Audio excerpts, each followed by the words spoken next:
Oh, hi! This week I'm making a duffel bag. I'm going to try to make a duffel bag. I'm doing that thing that I have such a great tendency to do where I put together the most difficult possible version of a thing before doing the much simpler one. Because I don't know if y'all remember how intricate and tricky a lot of the steps were for that Ramona Flowers bag. There was piping and reverse applique shit happening and pocketed linings. Making this duffel bag, yes, bigger, but it was so much easier. When I was first requested to make a duffel bag, I was like, I don't fucking know how to make a duffel bag. I can't do that. Which is my knee-jerk reaction to every commission I have ever gotten ever, as I am terrified of it and don't think I can do anything. And then I start to get into it and I'm like, right, I know how to sew this. But that's low self-esteem for you. Ding! Can you tell I've been drinking mimosas and bellinis? Is this what a bellini is? I just like cranberry juice because it's less heavy. What I'm trying to tell you is I'm going to show you how to make a pretty easy bag, even though it seems more complicated. To me, it seemed like a big daunting task, but I don't think it's actually going to be that hard now that I have mentally walked myself through the construction. So here's what you need, especially for what is going in this duffel bag. I need pretty heavy duty material. Ideally, I would have the entire thing made of duck canvas. Unfortunately, the fabric stores are not open right now, so I can't go in and get my little mitts on them. But I do at least have some duck canvas left over from the woodsling I made around Christmas time. I'll put a little card to that as well up in the corner, if I fucking remember, which I never do. Why do I even bother saying it? So the short round ends are gonna get a lining. I also have this, I don't know, I thought it was wool at first, but it's a pretty heavy duty woven, I don't know. I bought a huge length of it at a thrift store in a by the pound bin, probably 4 or 5 yards here. I thought it would be good gathered skirt material, but I honestly think it's a little too heavy for that. So I've just kind of been sitting on it. It's also not really my color palette. I just bought it because it was a lot of fabric for cheap. Hoarding any and all materials that I can get my ham fists on has worked out for me once again. And yeah, I'm gonna do the main fabric of the bag, the whole outer shell, out of this material. I also have a nice big heavy duty metal zipper, and I just happen to have this laying around. The ends are a little bit chewed up, but it's also for my partner, so he gets what he gets. Then I also have some of this really heavy duty strapping webbing, and I have 2 lengths that are about 4 feet each. And then I'm debating whether or not I want to add a pocket to the outside. So if I do end up doing that, I'll grab just a smaller length zipper. Oh right, this one is about 20 inches, I believe. It's not going to go the whole length of the bag, where it would be easier if I just kept it the length of the zipper, but it needs to fit specific things into it, so I gotta extend it. It won't be the end of the world. And this is also why, yes, I have a pattern, but I am already going rogue with it, so you shouldn't feel intimidated by not having one. We're also gonna need the standards: scissors, pins, matching thread, sewing machine. I don't even think I'm gonna use interfacing for this because the material is already so thick. I'm not gonna line it. For the pattern pieces, I'm gonna show you why it doesn't fucking matter whether you have patterns or not. One of them is a circle, and it's almost 14 inches across. And then I have a rectangle that when you meet the ends together, it's the same length as the outside of the circle. So a very easy number for you to find on your own by picking a circle size you like. I really like tracing around a knitting loom, but grab a dinner plate or something, and then just grab some kind of bendable measuring tool, and then just measure around the outside, and you have got the same measurements that I have. As for measuring the length, here's a round ends, and you're measuring the length of the hot dog here. Sorry, I didn't mean to make it personal. I want it to be 3 times this wide, so I'm gonna just figure out whatever measurement I want for the length, and then that's gonna make up my rectangle. Seems pretty straightforward, right? Let's see if we can manage to not fuck this up too much. Because let's admit it, I'm probably gonna fuck it up a little bit. All right, let's cut out some fabric. So I want 2 round linings. So I have my fabric folded, and I'll cut out 2 layers at the same time.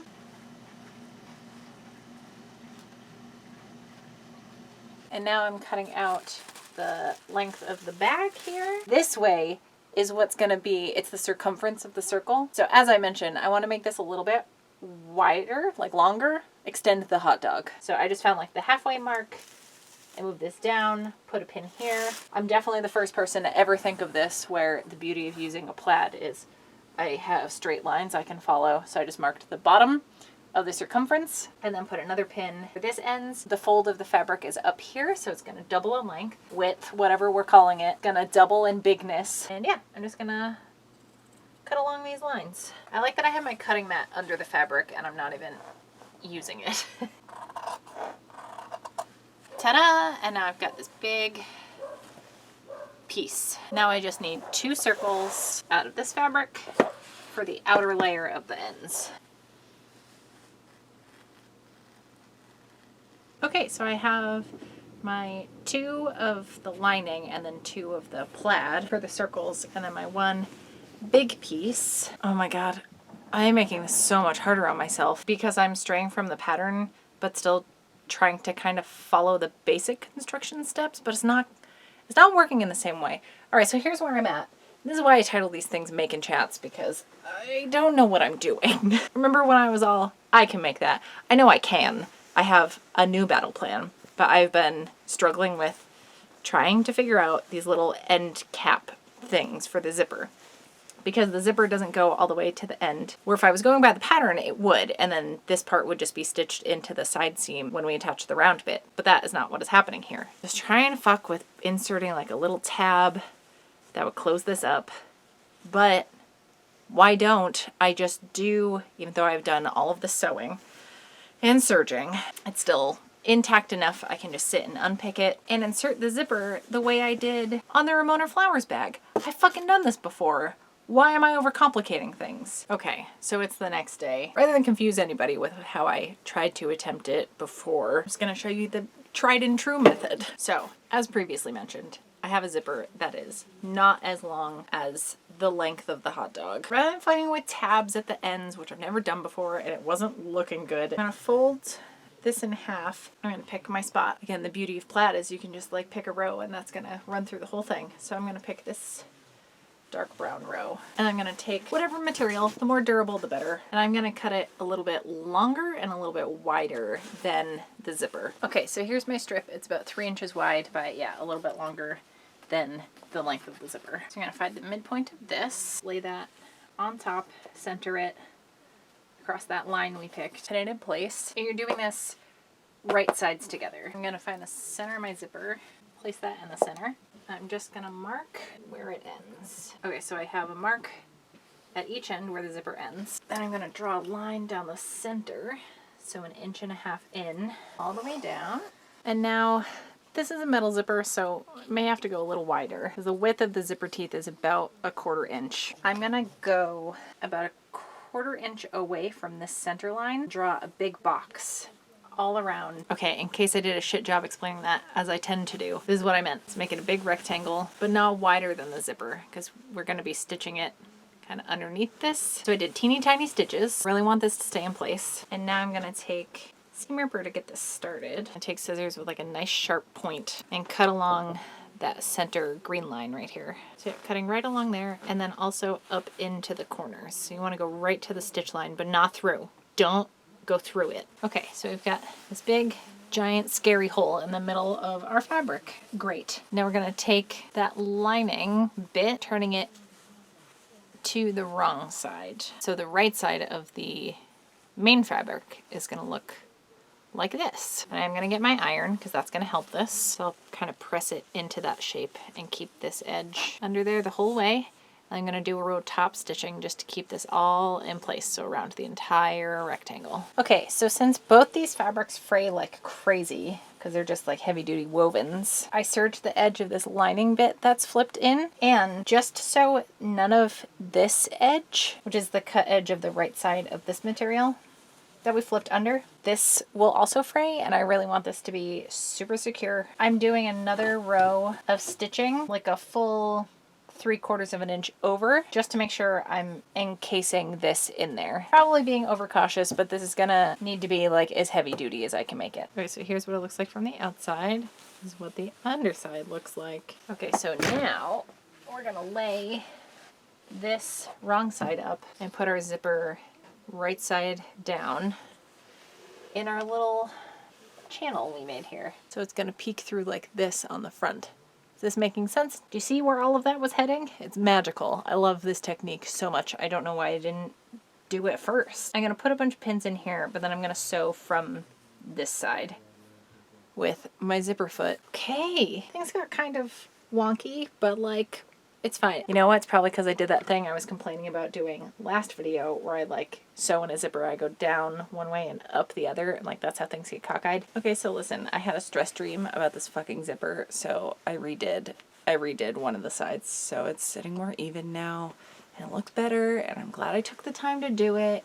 Not that it matters to the person that's getting this. They genuinely would not have cared, but it would have bothered me because I'm going to see it all the time. So I'm glad I did it. Now I'm going to sew the bottom, maybe get dressed for the day, and then we'll start attaching the ends, I think. And, you know, just get this whole day started. But I woke up and had been clenching my teeth. I mean, there's many other reasons I've been clenching my teeth, but the fact that I was even thinking about the zipper that much that it affected my dreams, I needed to do it because it was bothering me whether I wanted to admit it or not. So did I mention it's like 5:30 in the morning? Y'all don't care if I'm in my bathrobe and pajamas for a little bit. So I stitched together the now bottom seam. I serged the edges together, and then I think it's called flat felling, where you turn the seam allowance to one side and stitch it again. I just thought it would reinforce it well. And I gotta say, I did some really good pattern matching on the bottom. Really excited. We're gonna be doing this for both sets, but I'm gonna take one plaid circle, one canvas circle, and pinning it together, and I'm just gonna baste around the edge so that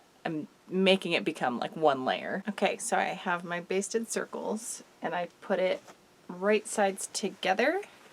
So wrong side of the tube part of the bag is facing out. I just put a million clips, pin, whatever you got, and fit it in there nicely. So I'm gonna do that to both ends, and then switch my stitch length back to a small. I'm gonna do that now while I'm thinking of it. A 2.5 or 2. Take my time going around this. And I think we only have one more step after that. Oh, so here's what I decided as far as like pockets and any extra anything on this is I'm gonna give it to the person I'm making it for, and as they use it and see a need for a pocket or like a loop to hang something off of it, then I will start adding stuff to this. The beauty of having a seamstress for a partner. You guys, it looks so good.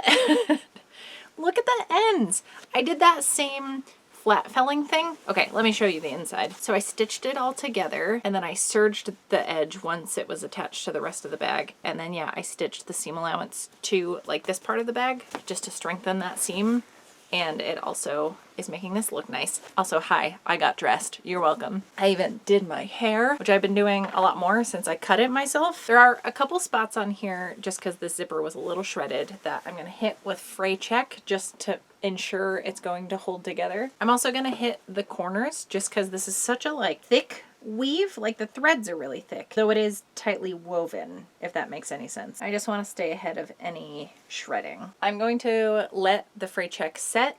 I have to go to work in a couple minutes. Well, hello. Oh, fuck, I'm so tired. I have my second very big cup of coffee of the day, and we may get into a third before I edit this. The gross squelching noise is Bert. Oh, I don't think I've shown him this video. Why even bother having a dog unless you're gonna exploit him for views?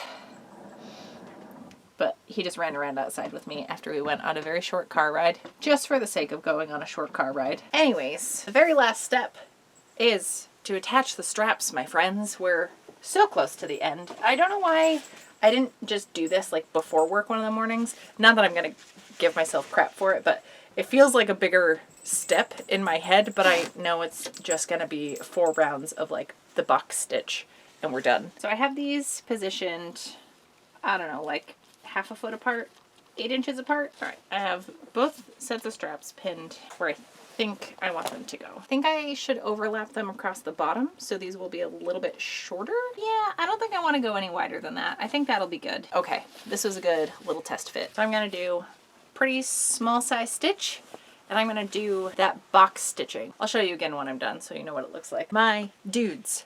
Oh my god. Okay, so I stuffed it with some fleece just because the gear that's going in here is really heavy and I didn't want to fight with it. We're fucking done! And it doesn't look terrible. It's so big though. This is stupid. It's gonna work for what it needs to work for. This is what the bottom looks like. I overlap the straps.